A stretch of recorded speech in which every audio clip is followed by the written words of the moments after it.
Hello friends, எல்லோருக்கும் வணக்கம். Welcome to young investor channel. Actually பார்த்தீங்கன்னா இந்தியா பாகிஸ்தான் பார்டர் டென்ஷன் அந்த போர் இஷ்யூ போயிட்டு இருக்கிறதுனால மார்க்கெட்டும் பார்த்தீங்கன்னா நெகட்டிவ்ல தான் க்ளோஸ் ஆயிருக்கு. லாஸ்ட் மார்க்கெட் நிஃப்டி 50 265 பாயிண்ட்ஸ் நெகட்டிவ்ல க்ளோஸ் ஆயிருக்குது. 24,008 பாயிண்ட்ஸில் க்ளோஸ் ஆயிருக்கு. சென்செக்ஸ் 79,454 பாயிண்ட்ஸில் க்ளோஸ் ஆயிருக்கு. 880 பாயிண்ட்ஸ் விழுந்திருக்கு. நிஃப்டி பேங்க் 770 பாயிண்ட்ஸ் விழுந்திருக்கு. 53,595 பாயிண்ட்ஸ். நிஃப்டி ஐடி 122 பாயிண்ட்ஸ் விழுந்திருக்கு. 35,880 பாயிண்ட்ஸில் க்ளோஸ் ஆயிருக்கு. எஃப்ஐஎஸ்டிஎஸ் டேட்டா லாஸ்ட் மார்க்கெட்டில் எஃப்ஐஎஸ் வந்து 3,798 கோடிக்கு நெட் செல்லஸாக இருந்திருக்காங்க. டிஏஎஸ் வந்து 7,277 கோடிக்கு நெட் பையர்ஸாக இருந்திருக்காங்க. டிஏஎஸ் மார்க்கெட்டில் அதிகப்படியாக வாங்கியிருக்காங்க. பட் எஃப்ஐஎஸ் நெட் செல்லஸாக இருந்திருக்காங்க. டிஏஎஸ் நெட் பையர்ஸ் ஆட்டு 7,277 கோடிக்கு இருந்திருக்காங்க லாஸ்ட் மார்க்கெட்டில். இதில் நீங்கள் வந்து பார்த்தீங்கன்னா நம்மளோட இந்தியன் ஆர்மிக்காண்டி ப்ரே பண்ணிக்கோங்க. ஏன்னா எவ்வளோ ஸ்ட்ரகிள்ஸு. நேற்று கூட பார்த்தீங்கன்னா ஒரு ஆர்மி மேன் வந்து ஜஸ்ட் அவரோட ஏஜ் வந்து 22 தான் ஆகுது. அவர் வந்து பார்த்தீங்கன்னா நேற்று இறந்து போயிட்டாங்க. அவருக்கும் ஃப்யூச்சரில் எவ்வளோ ஆசைகள்லாம் இருக்கும். பட் நமக்கு வேண்டி பார்த்தீங்கன்னா பார்டரில் வந்து இந்த மாதிரி இஷ்யூவெல்லாம் அவங்க ஃபேஸ் பண்ணுறாங்க. பட் நம்ம வந்து வீட்டில் சேஃபாக இருக்கிறதுக்கு இவங்க தான் காரணம். ஸோ ப்ரே பண்ணிக்கோங்க, யாருக்குமே எதுவுமே ஆகக்கூடாதுன்னு சொல்லி. இது பார்த்தீங்கன்னா doctor Reddy laboratories profit 21% increase ஆயிருக்கு. 1,587 கோடி ப்ராஃபிட் பண்ணியிருக்காங்க. குறிப்பாக அவங்க மென்ஷன் பண்ணுறது யூஎஸ், இந்தியா அந்த மாதிரி ஏரியாவில் எல்லாமே சேல்ஸ் பக்காவாக இருந்திருக்குது. ப்ராஃபிட் அதனால் 1,587 கோடி பண்ணியிருக்காங்க. ரெவன்யூ 8,506 கோடியாக இருக்குது. இதுவும் பார்த்தீங்கன்னா இன்க்ரீஸ் ஆயிருக்கு. ரெவன்யூவும் 21% இன்க்ரீஸ் ஆயிருக்குது. அடுத்தது அவங்களோட ஃபுல் இயர் பேஸிஸில் ப்ராஃபிட் அண்ட் ரெவன்யூ பார்க்கும்போது 5,724 கோடி ஃபுல் இயர் பேஸில் ப்ராஃபிட் பண்ணியிருக்காங்க. அதுவும் வளர்ச்சி அடைஞ்சிருக்கு 3%. ரெவன்யூ வந்து 32,553 கோடி. இதுவும் பார்த்தீங்கன்னா ஒரு க்ரோத் காமிச்சிருக்கு. நெக்ஸ்ட்டு அவங்க டபுள் டிஜிட் க்ரோத் வந்து வேரியஸ் ப்ராடக்ட் லான்ச்சஸ் மூலமாட்டு பண்ணியிருக்கிறாங்க. இப்போ வந்து யூஎஸில் வந்து கீ ப்ராடக்ட்ஸை லான்ச் பண்ணது, அடுத்தது அந்த என்ஆர்டி பிஸ்னஸ் அக்யூசிஷன் பண்ணது, இது வந்து அவங்களுக்கு ஒரு டபுள் டிஜிட் க்ரோத் காமிச்சிருக்கு. கம்பெனி வந்து பார்த்தீங்கன்னா அவங்களோட போர்ட்ஃபோலியோ மேனேஜ்மெண்ட்டை இன்னும் ஸ்ட்ரென்தன் பண்ணுறாங்க. இதுக்கு வேண்டி இன்ஆர்கானிக் க்ரோத் ஆப்பர்ச்சுனிட்டி மூலமாட்டு பார்ட்னர்ஷிப் மூலமாட்டு இதை பண்ண இருக்கிறாங்க. நார்த் அமெரிக்கன் ரெவன்யூ வந்து இந்த குவார்ட்டரில் அதாவது 14,516 கோடி வந்திருக்குன்னு சொல்கிறாங்க. ஃபுல் இயர் பேசிஸில் அவங்க மென்ஷன் பண்ணுறது. ஃபுல் இயர் பேசிஸில் 14,516 கோடி வந்திருக்கு. 12% இன்க்ரீஸ் ஆயிருக்கு. இந்தியாவோட ஜெனரிக்ஸ் ரெவன்யூ 5,373 கோடியாக இருக்குது. அதுவும் பார்த்தீங்கன்னா 16% வளர்ச்சி அடைஞ்சிருக்கு. 8 ரூபா டிவிடன் அனௌன்ஸ் பண்ணியிருக்காங்க. பட் அந்த டிவிடனுக்கான ரெக்கார்ட் டேட் எதுவுமே அவங்க மென்ஷன் பண்ணலை. பட் அது ஆனுவல் ஜெனரல் மீட்டிங்லேருந்து 30 நாளுக்குள்ளே வர சான்சஸ் இருக்குது. ஸோ ரெட்டிஸோட ரிசல்ட்ஸ் பக்காவாக இருக்குது. ஷேர் ப்ரைஸ் 1,158 ரூபாவில் இருக்குது. மேபி மண்டே மார்க்கெட்டில் ஒரு நல்ல பெர்ஃபார்மன்ஸ் கொடுக்கலாம். ஸோ ஸ்லோவாட்டு 1-2 நீ பிக் பண்ணிக்கோங்க. டாக்டர் ரெட்டி லேபரேட்டரிஸில் ப்ராஃபிட் அண்ட் ரெவன்யூ நல்ல ஒரு க்ரோத் காமிச்சிருக்கு இந்த குவார்ட்டரில். நெக்ஸ்ட்டு பார்த்தீங்கன்னா Manappuram ஃபினான்ஸோட results 191 crore net loss post பண்ணியிருக்கிறாங்க இந்த Q4ல். என்ன அப்படின்னு சொல்லி பார்த்தீங்கன்னா சேம் பீரியட் லாஸ்ட் இயரில் அவங்க ப்ராஃபிட்டில் இருந்தாங்க. 500 கோடி ஏதோ ப்ராஃபிட்டில் இருந்தது. இப்போ இந்த பாதைக்கு வந்திருக்கு. காரணம்னு பார்த்தீங்கன்னா அந்த பேட் லோன் அண்ட் ப்ரொவிஷன் இம்பேர்மெண்ட்னு சொல்லுவாங்க. அது ஹையர் இம்பேர்மெண்ட் வந்து இந்த குவார்ட்டரில் நடந்திருக்கு. 919 கோடியாக இன்க்ரீஸ் ஆகிருக்குது. சேம் பீரியட் லாஸ்ட் இயரில் 159 கோடி சம்திங் இருந்தது. அதே மாதிரி முந்தின குவார்ட்டரில் 550 கோடி சம்திங் இருந்தது. இப்போ அது வந்து பார்த்தீங்கன்னா 5 மடங்கு இன்க்ரீஸ் ஆகி அந்த ப்ரொவிஷன் டோட்டல் ஆட்டு 919 கோடி வந்துடுச்சு. ஏன்னா அவங்களோட இந்த பேட் லோன்ஸ் அண்ட் ப்ரொவிஷன் வந்து மைக்ரோ ஃபினான்ஸ் யூனிட்டில் மட்டும் 5 ஃபோல்டாக இன்க்ரீஸ் ஆகி 849 கோடி அதுலேருந்து மட்டும் வந்திருக்கு. டோட்டல் கம்பெனிக்கு வந்து 919 crore provision. Micro finance industry still ப்ரெஷரில் இருக்குது. அதனால 191 கோடி நெட் லாஸ் போஸ்ட் பண்ணியிருக்கிறாங்க. கோல்ட் லோன் போர்ட்ஃபோலியோ 14% இன்க்ரீஸ் ஆகி 1,850 கோடியாக இருக்குது இந்த குவார்ட்டரில். இதுதான் உங்களுக்கு 75% டோட்டல் ரெவன்யூக்கு கான்ட்ரிபியூட் பண்ணுது. ஸோ இது வந்து பார்த்தீங்கன்னா மல்டிபிள் ரெக்கார்ட் ஹைன்னு சொல்கிறாங்க கோல்ட் லோன் போர்ட்ஃபோலியோ. ஏன்னா கோல்டோட ப்ரைஸ் இன்க்ரீஸ் ஆகுது. கோல்ட் லோன் எகென்ஸ்ட் இவங்க கோல்டு எகென்ஸ்ட் லோன் வந்து ப்ரொவைட் பண்ணுறாங்க அந்த company. Total asset under management 2.3% increase ஆயிருக்கு. 43,034 கோடி. இன்ட்ரெஸ்ட் அண்ட் பே அவுட் அது வந்து பார்த்தீங்கன்னா 6.7% டிக்ளைன் ஆயிருக்கு. 1,464 கோடி. இது போக 50 காசு டிவிடன் கொடுக்குறாங்க இந்த கம்பெனி. மே 15 ரெக்கார்ட் டேட்டு. ஸ்டாக் ப்ரைஸ் 228 சம்திங்கில் தான் இருக்குது. பட் மண்டே மார்க்கெட்டில் தீபாவளி ஆகும். ஒன்ஸ் 200 பிரேக் பண்ணி கீழே போகுது அப்படின்னா ஆப்பர்ச்சுனிட்டியை ஸ்லோவாக யூஸ் பண்ணிக்கோங்க மணப்புரம் ஃபினான்ஸில். பட் பொறுமையாக யூஸ் பண்ணுங்கள். பல்க் பையிங் பண்ணி மாட்டிக்காதீங்க. இதான் என்னோட ஒப்பீனியன் மணப்புரம் ஃபினான்ஸில். நெக்ஸ்ட்டு பார்த்தீங்கன்னா பேங்க் ஆஃப் இந்தியாவோட Q4 results. Net profit 82% increase ஆயிருக்கு. மோஸ்ட்லி இந்த யூனியன் பேங்க் ஆஃப் இந்தியாவோட ரிசல்ட்ஸும் நல்லா இருந்துச்சு. சொந்த பேங்கோட ரிசல்ட்ஸும் நல்லா இருக்குது. 2,625 கோடி ப்ராஃபிட் பண்ணியிருக்காங்க. ஆப்ரேட்டிங் ப்ராஃபிட்டும் 37% இன்க்ரீஸ் ஆயிருக்கு இந்த குவார்ட்டரில். இது போக அவங்களோட நெட் இன்ட்ரெஸ்ட் இன்கம் 6,063 கோடி 2.14% இன்க்ரீஸ் ஆயிருக்கு.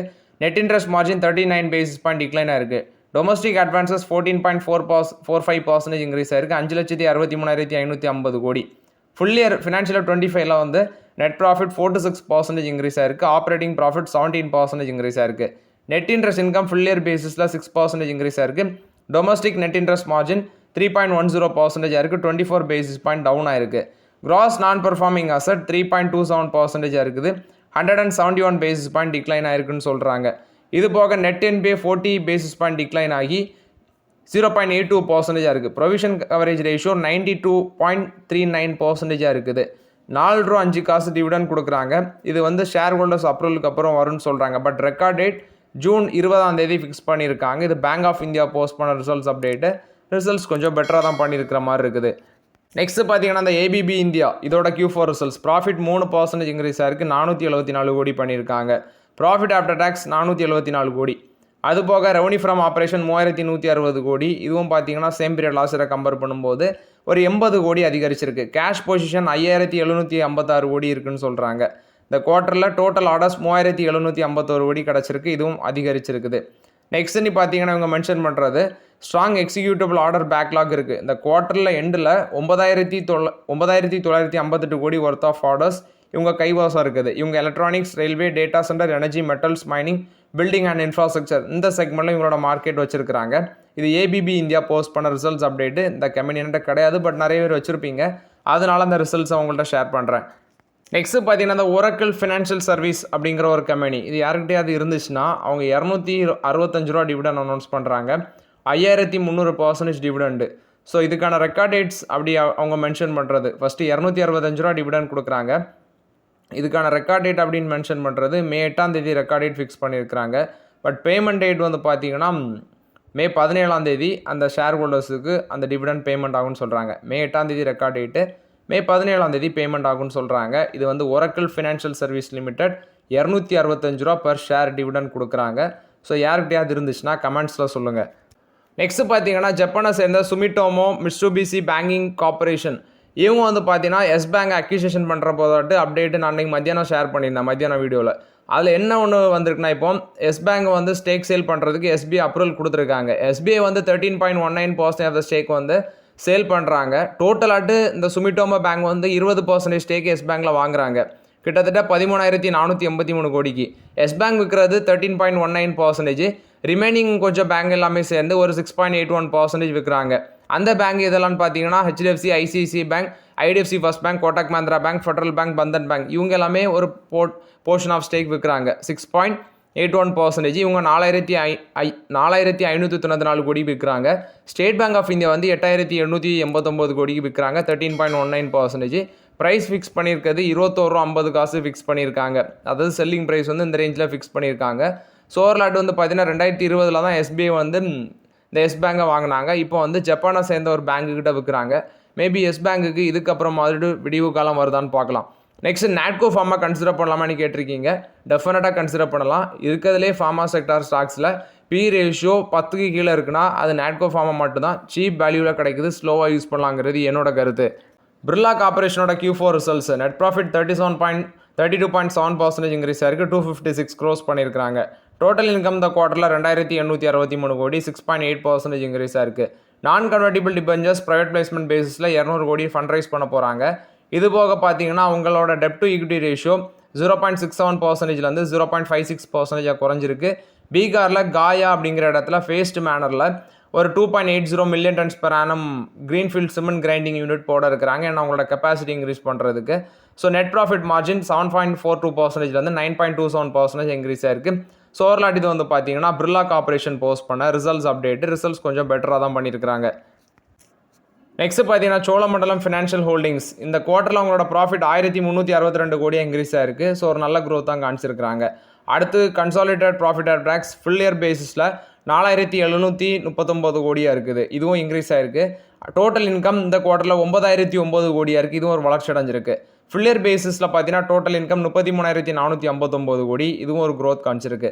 Cholamandalam investment and finance company இவங்க வந்து பார்த்தீங்கன்னா சோழமண்டலம் ஃபினான்ஷியல் ஹோல்டிங்ஸ் லிமிடெட்டில் ஒரு 44.34% ஸ்டேக் வச்சுருக்காங்க. ஸோ இவங்க வந்து இப்போ 30% ஸ்டேக் இவங்க வந்து பார்த்தீங்கன்னா அசட் அண்டர் மேனேஜ்மெண்ட்டில் 30% இன்க்ரீஸ் ஆயிருக்கு. 1,99,876 கோடியாக இருக்குது. இது சேம் பீரியட் லாஸ்ட் இயரை கம்பேர் பண்ணும்போது 30% அசட் அண்டர் மேனேஜ்மெண்ட் இன்க்ரீஸ் ஆயிருக்கு. Cholamandalam MS general insurance company limited, இவங்களும் பார்த்தீங்கன்னா சோழமண்டலம் ஃபினான்ஷியல் ஹோல்டிங்ஸ் லிமிடெடில் 60% ஸ்டேக் வச்சிருக்காங்க. ஸோ கிராஸ் ரிட்டர்ன் ப்ரீமியம் 8564 கோடியாக இருக்குது, 14% இன்க்ரீஸ் ஆயிருக்கு. நெக்ஸ்ட்டு அவங்க சொல்கிறது டோட்டல் இன்கம்னா அந்த Cholamandalam MS risk service limited அதில் வந்து சோழமண்டலம் ஃபினான்ஷியல் ஹோல்டிங்ஸ் வந்து 49.5% ஸ்டேக் வச்சுருக்காங்க. இதில் டோட்டல் இன்கம் 83.20 க்ரோஸ் வந்திருக்கு, 83.20 க்ரோஸ் வந்திருக்குன்னு சொல்கிறாங்க. அடுத்து டிவிடன் பார்த்தீங்கன்னா 130% கொடுக்குறாங்க, ₹1.30 டிவிடன் கொடுக்குறாங்க. இது ஷேர் ஹோல்டர்ஸ் அப்ரூவலுக்கு அப்புறம் பேமெண்ட் ஆகும்னு சொல்கிறாங்க. இது சோழமண்டலம் ஃபினான்ஷியல் ஹோல்டிங்ஸ் போஸ்ட் பண்ண ரிசல்ட்ஸ் கொஞ்சம் பெட்டராக தான் பண்ணியிருக்கிறாங்க இந்த குவார்ட்டரில். நெக்ஸ்ட் பார்த்தீங்கன்னா ஸ்விக்கியோட ரிசல்ட்ஸ் வந்திருக்கு, லாஸ் தான் போஸ்ட் பண்ணியிருக்கிறாங்க, 1081 கோடி லாஸ் தான். ஸோ இதில் என்ன ஒன்றுனா சேம் பீரியட் லாஸில் 584 கோடியாக இருந்த நெட் லாஸ் இப்போ 1081 கோடியாக மாறி இருக்குது. 95% இன்க்ரீஸ் ஆயிருக்கு அவங்களோட லாஸஸ். ஆனுவல் பேசிஸில் அவங்களோட லாஸ் 35% இன்க்ரீஸ் ஆயிருக்கு. எபிட்டா 732 கோடியாக இருக்குது, அதுவும் லாஸ் தான். அடுத்து ரெவன்யூ வந்து 5609 கோடியாக இருக்குது, பட் ரெவன்யூ 2000 கோடி இன்க்ரீஸ் ஆயிருக்குன்னு சொல்கிறாங்க. பட் இதெல்லாமே லாஸ் மேக்கிங் கம்பெனி, இதனால தான் இது பக்கம் நம்ம போகாமல் இருக்கிறது. நெக்ஸ்ட்டு பார்த்தீங்கன்னா தெர்மேக்ஸோட ரிசல்ட்ஸ் Q4 ரிசல்ட்ஸில் பார்க்கும்போது ப்ராஃபிட் ஒரு 8.1% இன்க்ரீஸ் ஆயிருக்கு, 205 கோடி. ரெவன்யூ 3085 கோடியாக இருக்குது, 11.6% இன்க்ரீஸ் ஆயிருக்கு. எபிட்டா 9.7% இருக்குது, 300 கோடி பண்ணியிருக்கிறாங்க. எபிட்டா மார்ஜின் 9.7% குறைஞ்சிருக்கு. பயோ சிஎன்ஜி ப்ராஜெக்ட் ஒன்று போட இருக்கிறாங்க இண்டஸ்ட்ரியல் இன்ஃப்ரா செக்மெண்ட்டில், 66 கோடி இன்வெஸ்ட்மெண்ட்டு. இது போக ₹14 டிவிடன் கொடுக்குறாங்க, 700% டிவிடன் கொடுக்குறாங்க. டிவிடனுக்கான ரெக்கார்ட் டேட் அவங்க ஃபிக்ஸ் பண்ணியிருக்கிறது ஜூலை 4 ஸோ ஓவர்லாட் வந்து பார்த்தீங்கன்னா தெர்மேக்ஸ் போஸ்ட் பண்ண ரிசல்ட்ஸ் அப்டேட்டு ₹14 டிவிடன் கொடுக்குறாங்க, பட் ரெக்கார்ட் டேட்டே ஜூலை 4 தான் வருது. பயோகான் பயாலஜிக்ஸோட ரிசல்ட்ஸ் வந்திருக்கு. ப்ராஃபிட் 153% இன்க்ரீஸ் ஆயிருக்கு, 344 கோடி. ரெவன்யூ 12% இன்க்ரீஸ் ஆயிருக்கு, 4454 கோடி. எபிட்டா 1363 கோடியாக இருக்குது, 16% இன்க்ரீஸ் ஆயிருக்கு. கோர் ஆப்ரேட்டிங் மார்ஜின் 31% இருக்குது. எபிட்டா வந்து பார்த்தீங்கன்னா எபிட்டா மார்ஜின் வந்து 25% இருக்குது. Next biosimilar record sales $200 million இந்த ஃபினான்ஷியல் 25 மட்டும் பண்ணியிருக்கிறாங்க. இது போக யூகே மார்க்கெட்டில் லிராக்யூல்டைட் அப்படிங்கிற ஒரு ஹெரால்டட் வந்து GLP-1 தெரப்பியை வந்து செக்மெண்ட்டில் கொண்டு வந்திருக்காங்க, அதுவும் நல்லா பண்ணியிருக்கு. Syngene biologics manufacturing facility state of the art யூஎஸில் ஒன்று அக்யூசிஷன் பண்ணுறாங்க. இது போக 4500 கோடி இன்ஸ்டிடியூஷனல் பிளேஸ்மெண்ட், ரைட்ஸ் இஷ்யூ இது மூலமாட்டு ஃபண்டும் ரைஸ் பண்ண போகிறாங்க. 50 காசு டிவிடன் அனௌன்ஸ் பண்ணியிருக்கிறாங்க. இது வந்து பயோகான் பயாலஜிக்ஸ் போஸ்ட் பண்ண ரிசல்ட்ஸ் அப்டேட்டு. இதில் பிஸ்னஸ் வைஸ்னு பார்க்கும்போது ஜெனரிக் பிஸ்னஸ் 46% இயர் பேசிஸில் க்ரோத் காமிச்சிருக்கு, சீக்வன்ஷியல் பேசிஸில் 53% க்ரோத்து, ஓவரால் 8% க்ரோத் காமிச்சிருக்கு இந்த மொத்தத்தில். ஸோ இது வந்து பார்த்தீங்கன்னா பயோகான் பயாலஜிக்ஸோட ரிசல்ட்ஸ் அப்டேட்டு. ரிசல்ட்ஸ் ப்ராஃபிட் எல்லாமே இன்க்ரீஸ் ஆயிருக்கு, 4500 கோடி ஃபண்டும் ரைஸ் பண்ண போகிறோன்னு சொல்லியிருக்காங்க. BEML வந்து டிவிடன் அனௌன்ஸ் பண்ணியிருக்காங்க, second interim dividend ₹15 per share announce பண்ணியிருக்காங்க. இதுக்கான ரெக்கார்ட் டேட் மே 15 ஃபிக்ஸ் பண்ணியிருக்காங்க. ஸோ டோட்டலாட்டு அவங்க வந்து பார்த்தீங்கன்னா லாஸ்ட் ஃபிசிக்கலில் ₹35.50 அனௌன்ஸ் பண்ணியிருக்காங்க. இப்போ மறுபடியும் செகண்ட் இன்ட்ரீம் டிவிடெண்ட் அனௌன்ஸ் பண்ணியிருக்காங்க BEML. So okay friends, actually இந்த வீடியோவில் சில இம்பார்ட்டன்ட் அப்டேட்ஸ் எல்லாமே டிஸ்கஸ் பண்ணோம். அந்த வீடியோ உங்களுக்கு பயனுள்ளதாக இருந்துச்சுன்னா லைக் பண்ணுங்கள், சப்ஸ்கிரைப் பண்ணுங்கள், கமெண்ட் பண்ணுங்கள். Okay friends, thank you.